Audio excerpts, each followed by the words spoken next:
Hello viewers, welcome back. So yeah, it's been a long time since I made a video.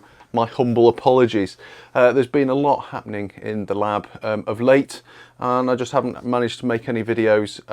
It's not been a case of me just doodling around doing nothing.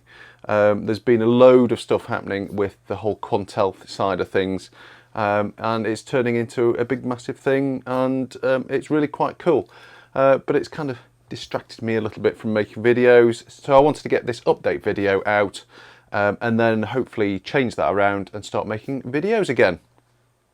So I have mentioned my Discord before, but it's really important if you're interested in any of the things that I do here in the lab, especially the Quantel stuff, then I can highly recommend coming over to my Discord and joining in there. There's loads and loads of great people on there. Some ex-Quantel engineers who have been helping me out with a couple of projects. So yeah, it's a really cool place. I would love to see you there. Links to that will be in the video description. Now, because of all the Quantel content I've been putting together, and I seem to be the only person in the world mad enough to try and restore these machines, the name's got out, and I am actually starting to be contacted now by people who are picking up old Quantel machines. They want to get them running. They're asking me for help, and they're willing to pay me for help as well, which is really cool. So I've been helping them out, fixing up a couple of machines. There's a paint box that's in New Jersey in the US, and there's a Quantel HAL in Cologne in Germany that I've been helping get up and running. But those two projects are pretty much done. I can walk away from those now and get back into making videos for myself. So there's a ton of projects here. They're mostly Quantel related.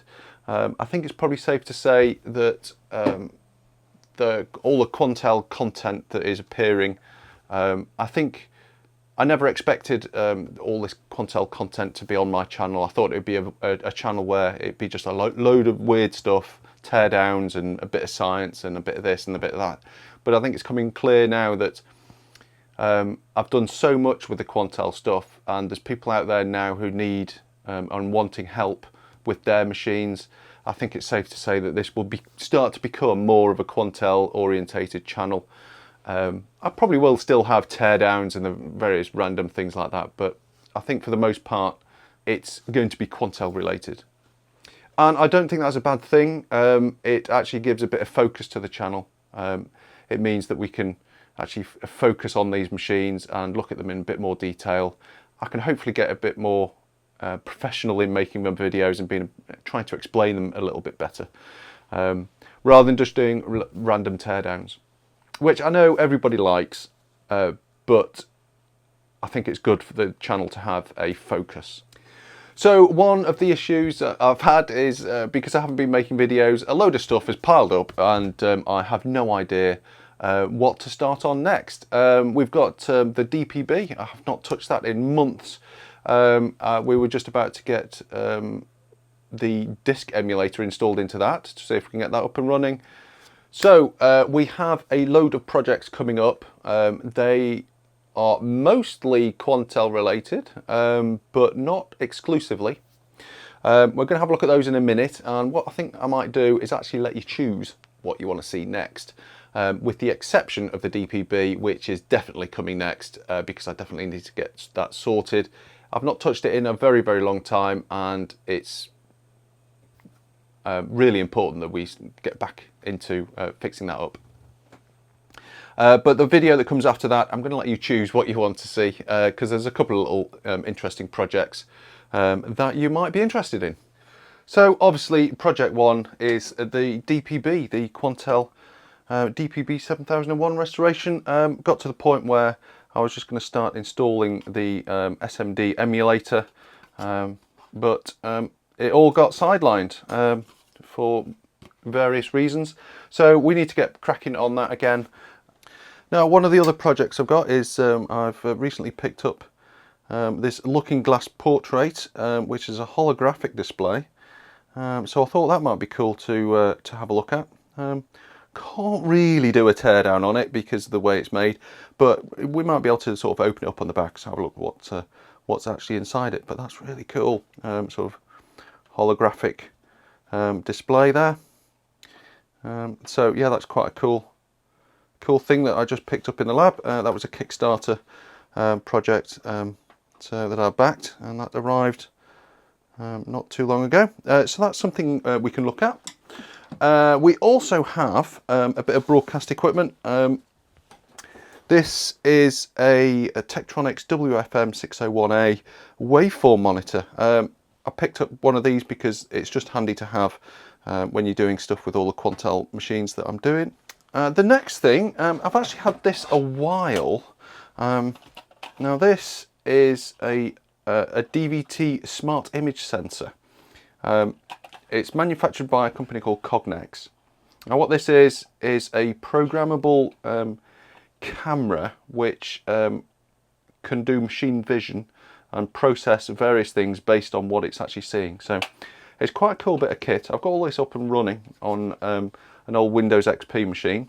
This probably dates from around about 2000, and there's a FPGA and stuff in there which does all the image processing. So that's quite a cool thing. I've actually had one before, so I do know a little bit about them. So that could be a future video to make.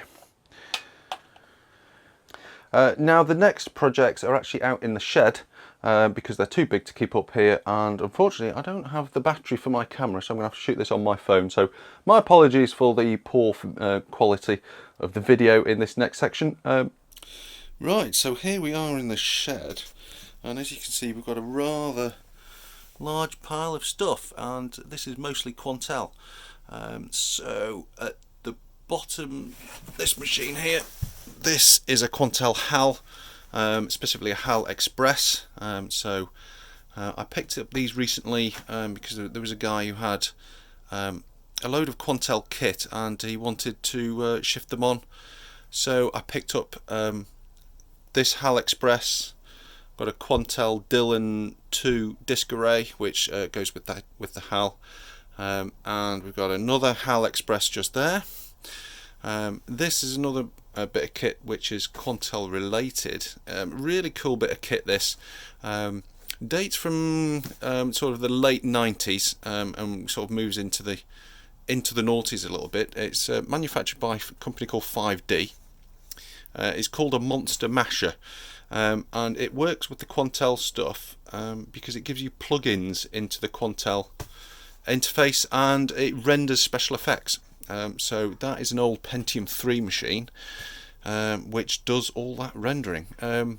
So yeah, there's a couple of discs in there for video storage, and there's a system disk. It actually runs Windows NT.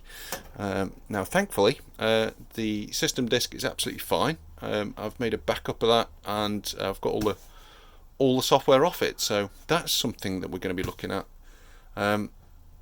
in the future.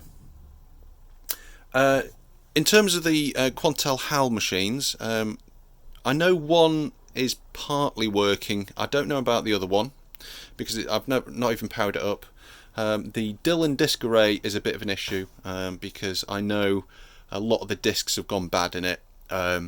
This disc array is from the mid-90s, and the way they made these is basically 20 1GB discs that run in parallel to give you bandwidth to be able to do real-time video. Now the problem with that is all of those discs have to be working to have a working disc array.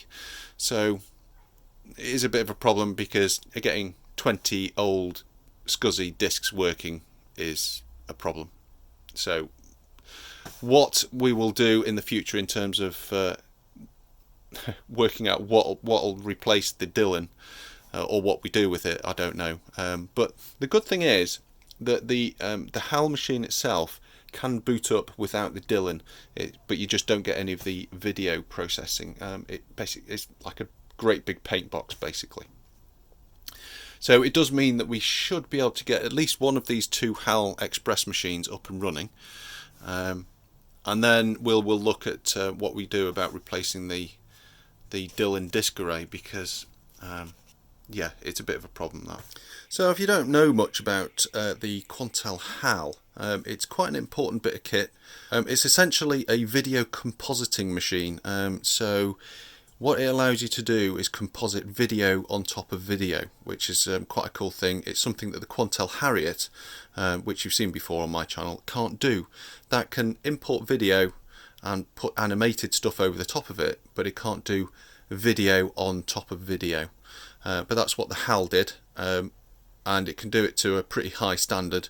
You can have multiple video channels coming in, getting composited, and it also has keying, so you can key things over the top of other things in multiple layers, and it all gets quite advanced. So a really nice bit of kit. It's probably one of my favourite machines, actually, the HAL. So I do want to get one of these up and running at some point, once we figure out what we do with the Dylan disk array. But over on my Discord there is a lot of very, very experienced people, far better than me, toying with ideas about possibly emulating this unit, which is kind of cool. So yeah, it just goes to prove how important my Discord is becoming. So yeah, we got 3 big bits of Quantel kit to be looking at, and yeah, that's going to be coming along. I would say this is long to medium term in terms of projects when these actually happen, because as I said before, I need to concentrate on that DPB 7000 restoration. That's the most important thing at the moment. Just up here we've got the Quantel paint box that I converted from a picture box, which is going to the Museum for Computing History in Cambridge. So I'm donating that to them. I just need to sort out a few things first, get them a tablet, all that sort of stuff. And interestingly, just on the top here, big pile, we have a Sunfire X4600 server. So some of you may remember I had one of these a very, very long time ago and scrapped it. I regretted it ever since, so I bought another one. This one has a few memory issues. I should be able to work that out though, but yeah, I couldn't help myself. I just saw one of these come up and I thought, oh yeah, I have to have another one because it's such a cool bit of kit. So I'll just quickly show you the inside. It's absolutely nuts. So this is essentially a Windows PC. So yeah, there's all sorts of juicy stuff in there. PCIe and PCIe, 8 dual core CPUs, and it came with 112 gigabytes of RAM. Absolutely insane. So I'm not sure whether I'll make many videos on that. It's more for a little pet project. So there we are. We have some really big bits of Quantel kit to look at, but that's a little bit further down the line. I want to, as I said, we're looking at the DPB 7001 first. But if you want to let me know in the comments what the next project will be, as in the next video, either the looking glass portrait, I think we can have a look at that. I might take a little bit of research to do because I've only just got it connected to my PC, and I might be looking into how to actually create my own holographic animations and stuff. Then we've got the Cognex machine vision camera. That's quite a cool thing. And we've got the Tektronix waveform monitor. So yeah, if you're interested in any of those, let us know in the comments. Whichever one gets the most shout outs, I will do after the next episode of the DPB 7001. Now, one final thing I want to say before I sign off is there has just been announced an event happening at the Museum of Computing History in Cambridge. It's called Retrofest. And it's happening on the 8th and 9th of October. I'm going to be there. I'm going to have my Quantel Harriet machines, machine there, so I'll have that, and I will also have the DPB 7001 there. It won't be working because it's not quite in a state yet that I can say I would like to set it up at a show and actually have it running, but it will be there. It just won't be powered on. But I'll have my Quantel Harriet there as a demonstration piece. So if you want to see some Quantel kit running and actually have a play with it yourself, have a look at that event. Obviously it's not just about me and Quantel, there's a whole load of other really cool people, lots of cool old computers, video games, everything. So yeah, well worth checking out. There will be links to that in the video description if you want to come along. I'll see you then. Bye for now.